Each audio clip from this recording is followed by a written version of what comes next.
messieurs, bonsoir. Il est 20h sur les antennes de la télé Futur Média. C'est parti pour le sommaire de ce 20h. 3000 vacataires de l'université Cheikh Anta Diop de Dakar réclament le paiement intégral du second semestre de l'année académique 2016-2017. Ils ont tenu en sit-in devant l'agence comptable de l'UCAD pour manifester leur mécontentement. Cette disparition mystérieuse à Ziguinchor, l'étudiant Gabriel Diompi est introuvable depuis vendredi dernier après avoir quitté le domicile familial vers les coups de 3 h du matin. Une situation qui plonge la famille du garçon âgé de 22 ans dans le désarroi. Le Premier ministre annonce la construction de 12 centrales solaires à travers tout le pays pour l'augmentation du réseau électrique. Mohamed Boun Abdallah Dionne a procédé ce matin à l'inauguration de la 4e centrale solaire qui porte le nom de l'illustre savant Cheikh Anta Diop. Et puis la réaction du directeur de l'agriculture sur l'aflatoxine et le problème d'accès au marché européen. Omar Sané soutient que le Sénégal fait d'énormes efforts et que des techniques sont développées pour éliminer cette substance qui plombe la compétitivité de l'arachide du Sénégal. Voilà le sommaire de ce 20h. Dans quelques instants, le développement.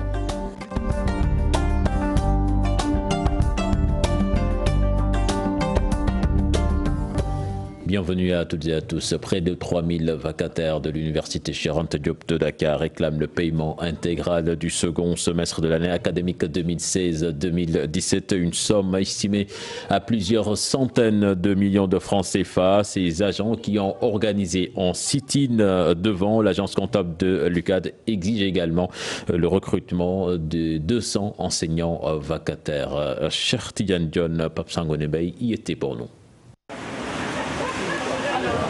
Ils ont assiégé l'agence de comptabilité de l'université Cheikh Anta Diop de Dakar. Ces vacataires demandent le paiement intégral du second semestre de l'année académique 2016-2017. Un dû estimé à plusieurs centaines de millions. Évacué depuis le mois de juillet. Et jusqu'à présent, nous peinons à rentrer dans nos fonds, estimés à peu près à moins d'1 milliard. Vous voyez, c'est une modique somme. Donc nous avons rencontré toutes les autorités compétentes en la matière, mais ils ont eu à nous dire que donc, la chose ne dépend pas d'eux. Donc aujourd'hui, on peut estimer que donc, la chose dépend soit du président de la République ou du ministre de l'enseignement supérieur. Aujourd'hui, les vacataires représentent au moins le triple des enseignants permanents. Cela veut dire quoi? S'ils décidaient d'arrêter le travail, toutes les facultés s'arrêteraient d'elles-mêmes.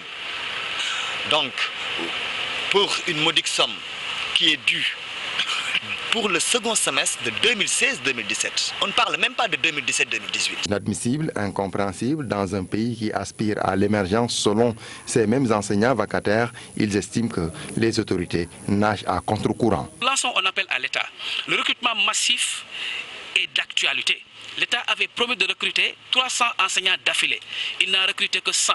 Les 200 qui restent, nous exigeons et demandons à l'État de mettre ces 200 recrutements-là sur la table pour que le travail se fasse. Dans un futur proche, un vaste rassemblement sera organisé. La prochaine étape, nous n'excluons pas d'aller vers des marches, d'aller vers en tout cas tout ce que le droit nous donne pour se faire entendre. Cheikh Tidiane Dione, je vous l'annonçais dans les titres, la famille de Gabriel Raymond, Gabriel Diompi, dans le désarroi. Cet étudiant âgé de 22 ans a subitement disparu après avoir quitté vendredi dernier le domicile de ses parents vers les coups de 3 h du matin. 5 jours après, ni la police ni la gendarmerie de Ziguinchor ne savent encore où il se trouve. Je vous propose de suivre sa maman, très attristée par cette disparition, au micro de Boubacar Diassi et Lamine Magnan. Je n'ai pas revu mon fils depuis le vendredi nuit, qu'il a quitté ici la maison et je ne l'ai plus revu. Il est étudiant à l'université Cheikh Anta Diop. Mais quand il partait, il est parti avec sa couverture. Il est sorti comme ça, il est parti avec sa couverture. Jusqu'à présent, je ne l'ai pas revu. Bon, je l'ai cherché partout, je suis partie même jusqu'à l'université. J'ai appelé ses amis, on n'a pas de nouvelles. Voilà. Mais j'ai fait mon devoir quand même parce que je suis partie à la police, je suis partie à la gendarmerie pour voir parce que peut-être on l'a retenu là-bas ou pas. Mais je ne l'ai pas vu. J'ai fait la déclaration au niveau de la brigade de la gendarmerie ici. J'ai déposé. Et je demande vraiment, toute personne qui voit mon fils, qu'il me le dise. Vraiment. Voilà. Nous restons à Ziguinchor après l'interpellation de René Capain-Bassène, journaliste de formation et membre de la cellule de communication de l'ANRAC. En Casamance, sa famille dit ne rien savoir de ce qu'on lui reproche. Elle déplore aussi le traitement qui est fait par certaines presses. Quant aux journalistes de la région de Ziguinchor, ils espèrent que ce soit une simple erreur judiciaire. Les détails dans cette correspondance signée Boubacar Diassi et Lamine Magnan.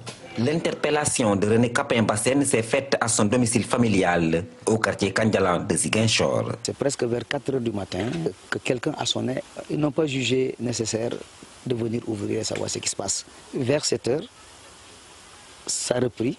À peine il a ouvert que le premier gendarme qui est entré. Les autres sont passés par le mur, ce mur que vous voyez là. Ils ont ouvert le portail et ils sont entrés. En ce moment, René qui venait de se lever était parti pisser aux toilettes de derrière. Et dans tout ça, moi, ce qui me fait le plus mal, qu'il soit arrêté comme un criminel. Mon frère n'est pas criminel. On le monote comme ça ici devant sa famille, devant ses enfants. Quelle psychose. Sans savoir pourquoi. Je me suis rendu hier, là-bas, dans l'idée de pouvoir voir mon frère. Oui, depuis que mon frère est arrêté, je suis toujours derrière, mais jusqu'à là, je ne parviens pas à le voir. On me dit toujours qu'il n'est pas disponible. Voilà le terme. Journaliste de formation, René Capain-Bassène est surtout membre de la cellule de communication de l'ANRAC. Nous savons déjà cela et nous le connaissons très bien. Cela nous a beaucoup surpris. D'ailleurs, quand nous avons appris que c'était lui, nous tous l'avions déploré. Ce qui fait que s'il n'est pas impliqué dans cela, nous implorons Dieu de le ramener sain et sauf à sa famille. Sa frère journaliste, aussi, sa frère le toujours. Car il est notre frère, même s'il est journaliste, il est d'abord notre frère. Ce qui fait qu'aucun journaliste de Ziguinchor n'apprécie ce qui lui est arrivé. Encore que nous nous connaissons tous. Journaliste en fonction. Ce que les Ce qu'il s'est passé à Bofapayot est extrêmement grave. C'est pourquoi je souhaite qu'on laisse la justice faire son travail, c'est-à-dire qu'elle mène l'enquête et qu'elle punisse les coupables et leurs complices, car les victimes sont des personnes comme nous. Par conséquent, que la justice fasse son travail. En ce qui concerne René Capain-Bassène, notre souhait le plus ardent est que ce soit une erreur judiciaire. René Capain-Bassène, pour que dans le cadre de l'enquête pour Le traitement de l'information relative à son interpellation choque ses parents qui lancent un appel aux journalistes. De savoir quoi dire en utilisant les mots qu'il faut. Et non des mots enfonçants. Il faut vraiment une investigation sérieuse. Quand maintenant on le traite de commanditaire, je l'ai entendu à la radio, on le traite de responsable, de membre du MFDC, sans preuve. René Capain-Bassène est également connu dans le milieu de l'écriture. Lui, il a écrit un livre sur la crise casamançaise. Il s'appelle Xavier Diatta. Cet ancien militaire raconte cette crise qu'il a vécue de très près. Il revient sur le massacre de Bofa qui, selon lui, peut avoir des conséquences sur la recherche de la paix en Casamance. Il a rencontré nos reporters Fatou Bintou Conté et Mohamed Dia. Le carnage de Bofa-Bayot, où 14 jeunes à la recherche de bois ont été tués par des hommes armés, révolte Xavier Diatta. L'auteur du livre Fugi d'Itera, la crise casamançaise racontée à mes enfants, pense que cette tuerie risque d'avoir des conséquences sur la crise en Casamance. Là, il y a eu des crimes qui ont été commis. Il est bien entendu que l'État, dans son rôle régalien, est obligé de faire des enquêtes. Maintenant, si par exemple vous voyez des gens qui, par extraordinaire, ils se retrouvaient au banc des accusés et qui se trouvent dans le fond, ils sont innocents, ça fait des rancœurs. Donc c'est ça le problème. Et ça, c'est ce qui fait que voilà, la crise va aller crescendo et puis voilà, et ça va créer d'autres iniquités. Cet ancien militaire engagé dans le conflit estime que beaucoup de manipulations minent la crise casamançaise. Moi, je suis atterré. Les gens ne se rendent pas compte que tout le monde manipule tout le monde. La rébellion, elle a plutôt intérêt à se consolider. L'État a une mission de paix. Xavier Diatta trouve comme solution à cette crise la mise sur pied d'une commission réconciliation vérité. Parce qu'il y a eu tellement, que ce soit du côté de l'État, que ce soit du côté du MFDC, il y a eu tellement de bévues qui ont été commises, il y a eu tellement de malheurs qui ont été engendrés qu'il faudrait qu'on laisse les gens extérioriser tout ce qu'ils ont dans les tripes. Notons que ce vieux conflit engendre des conséquences néfastes sur le vécu des populations dans le sud du Sénégal. Fatou Bintou Kanté, nous allons à présent à Ten Merina, dans la commune de Médina Dakhar, où le Premier ministre a annoncé aujourd'hui la création, la construction même de 12 autres centrales solaires à travers le pays pour augmenter la puissance du réseau électrique. Le Premier ministre procédait à l'inauguration de la 4e nouvelle centrale solaire qui porte le nom de l'illustre scientifique Cheikh Anta Diop. Cheikh Anta Diop, justement, c'est la tire pour les détails. La centrale solaire de Ten Merina est forte d'une puissance de 30 MW. Les panneaux solaires sont installés à perte de vue sur une superficie de 82 hectares. Le Premier ministre a procédé à la mise en service de la 4e nouvelle centrale solaire du Sénégal, Ten Merina, dans la commune de Médina Dakhar, centrale qui porte désormais le nom du professeur Cheikh Anta Diop. Après la mise en service des centrales dual fuel de 105 MW de Taïba Ndiaye, solaire de Mewan de 30 MW et de Malikunda pour 22 MW, et aujourd'hui la centrale solaire de Médina Dakhar de 30 MW, seront implantées prochainement dans cette belle région de Thiès les centrales solaires de Dias de 25 MW, éoliennes de Taïba Ndiaye pour 159 MW, et charbon de Mboro pour 300 MW additionnels. Ce qui représente une puissance globale de 671 MW. La région de Thiès sera assurément le hub énergétique. La commune de Médina Dakhar, porteuse du projet, selon le directeur général de Ten Merina, cette localité va bénéficier des retombées fiscales de la centrale solaire. Le siège de Ten Merina sera transféré dans quelques petites semaines au niveau de la localité de Médina Dakhar, avec toutes les retombées fiscales que cela implique. Deux des fils du savant Cheikh Anta Diop, en l'occurrence Massamba Sassoum Diop et Cheikh Mbacké Diop, étaient présents à la cérémonie. Nous en parlions ici hier dans ce 20h. La mairie de Dakar qui se constitue partie civile dans l'affaire de la caisse d'avance de la ville de Dakar pour mettre Baboucar Cissé en des avocats de l'État dans cette affaire. C'est de la diversion juste pour tenter de brouiller les cartes. Je vous propose de l'écouter. Il s'explique au micro de Mme Biram Diouf et Diafaraba. Il y a une partie civile dans ce dossier depuis le début de l'instruction de cette affaire-là. Donc c'est l'État du Sénégal.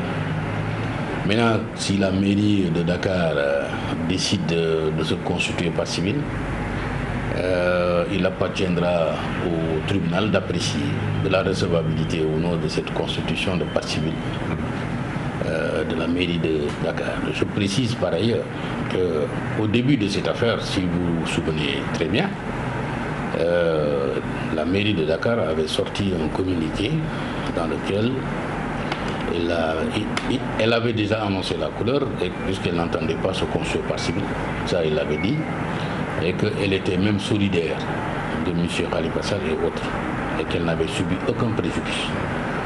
Or, pour se constituer par civil, il faudrait que la personne prouve qu'elle a subi un préjudice du fait de l'infraction ou des infractions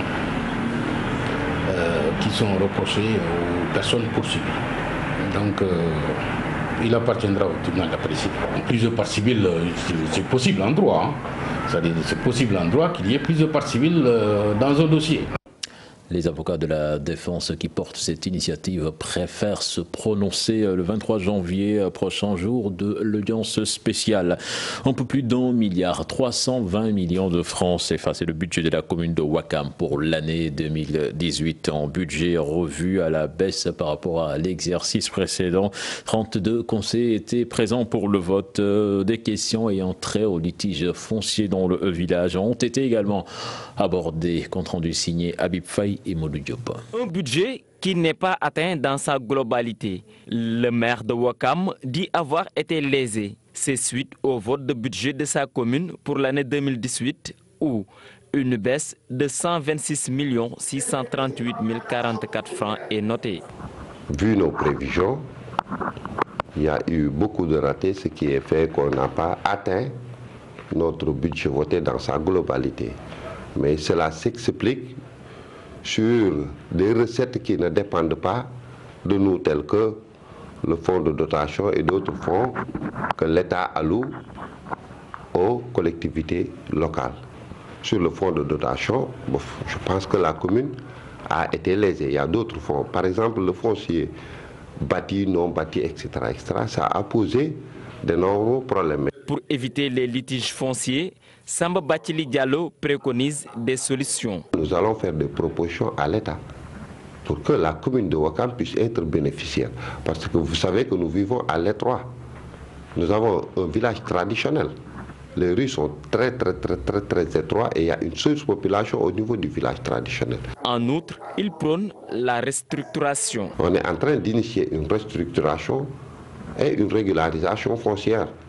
Parce que beaucoup de personnes occupent des titres qui sont soi-disant des titres de l'État, en tout cas qui n'ont pas de titres valables qui leur permettraient de pouvoir demander des prêts aux différentes banques, etc., de pouvoir se prétendre pour dire que ces terrains leur appartiennent. Ils ont acheté comme ça d'une manière traditionnelle. La mairie de Ouakam a voté son budget 2018 en présence de 32 conseillers municipaux.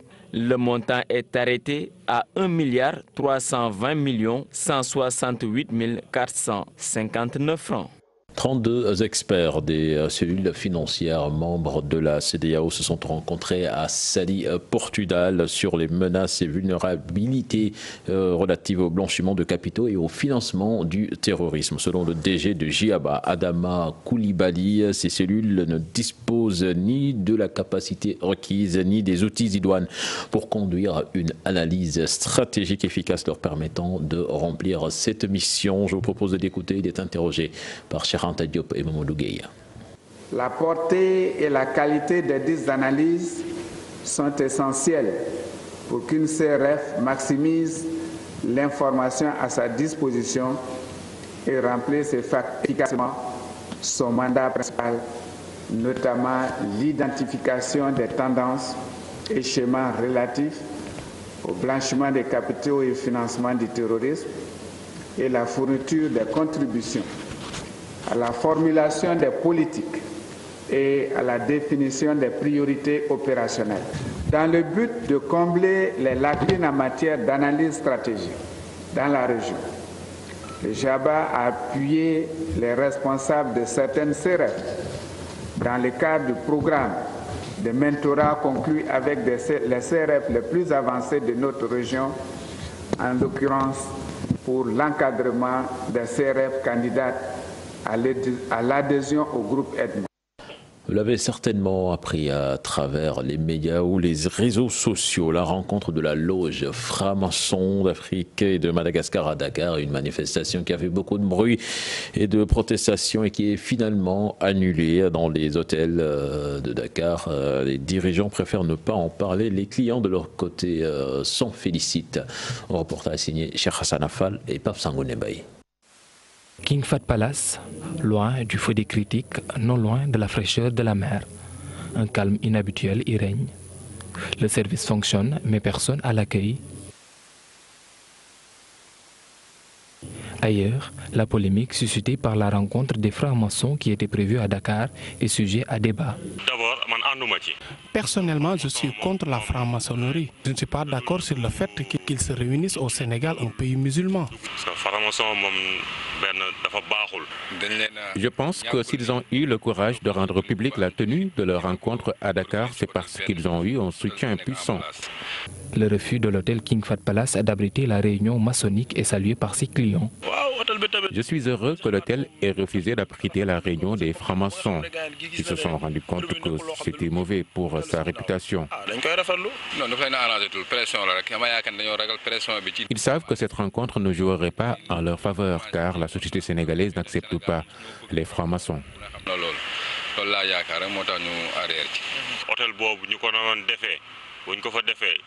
Si l'hôtel avait maintenu la rencontre des francs-maçons, ils allaient perdre leurs clients, c'est assuré.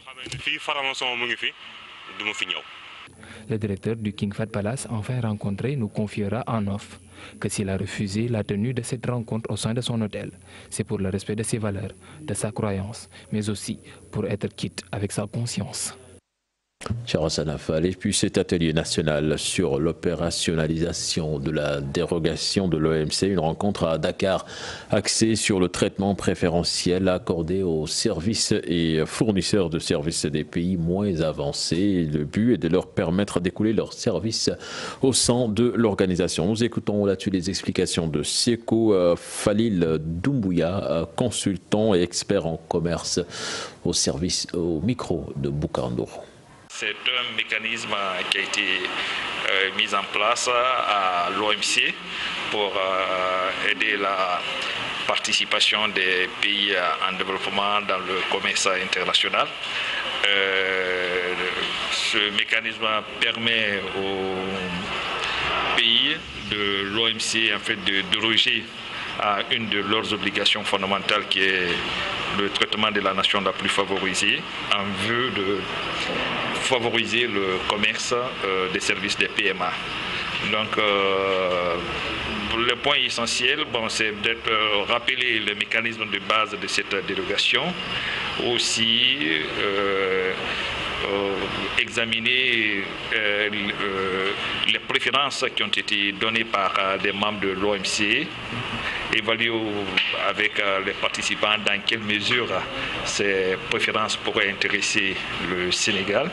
Je vous l'annonçais également dans les titres, la réaction du directeur de l'agriculture sur l'aflatoxine et le problème d'accès au marché européen. Omar Sané soutient que le Sénégal fera d'énormes efforts pour pénétrer le marché européen en ce qui concerne le commerce de l'arachide. Il souligne que des techniques sont développées pour éliminer l'aflatoxine. Omar Sané invite les exportateurs à se conformer aux normes du marché européen. Je propose d'écouter. Il est interrogé par Ibrahima Diamé.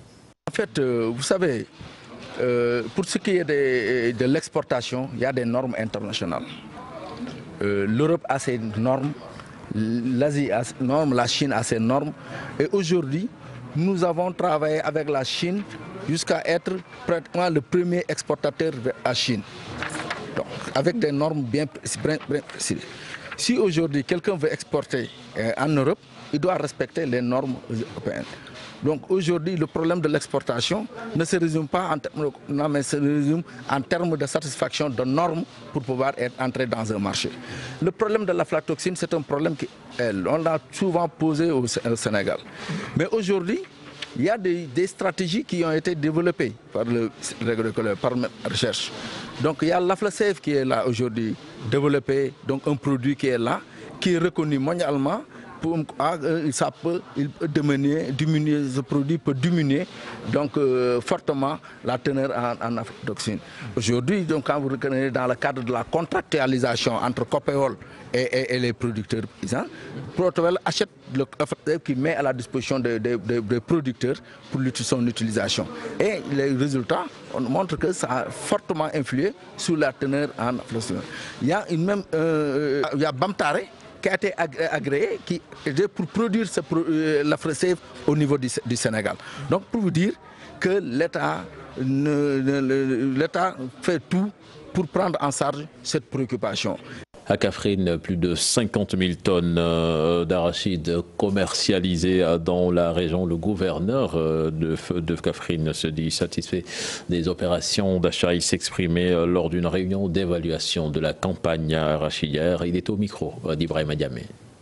Les discussions et présentations qui ont été faites aujourd'hui ont permis de constater au niveau niveau de la région de Kaffrine, aujourd'hui, près de 50 000 tonnes d'arachide ont été collectées au niveau des points de collecte fonctionnels de la région.